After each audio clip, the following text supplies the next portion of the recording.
Hi ladies, this is Monique from Bunz, and this is my second video tutorial on how to use your bun for the perfect hair bun maker under 1 minute without using any ponytails or tying your hair in elastic. Remember, the important thing at bun is color doesn't matter. It's just a nice to have to match your hair color, but color doesn't matter. That's why I'm specifically using a blonde so that you can see that. And the trick that we always need to remember is this tummy side facing downward, because that is the side you're going to snap it to. Okay, so this is a bit of a challenge because your hair is not in a ponytail, and especially if you have a bit of longer hair.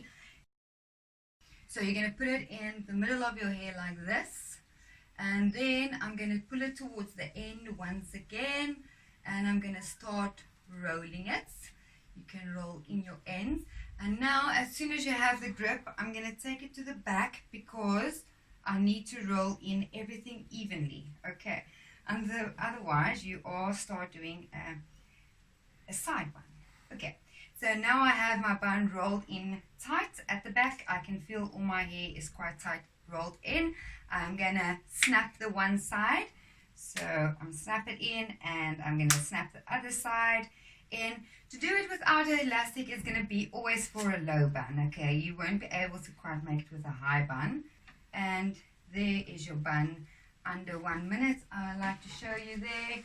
You can see, obviously it depends where you want to station it, where you want to put it, but no elastics, no hair ties back. It's just my bun under 1 minute,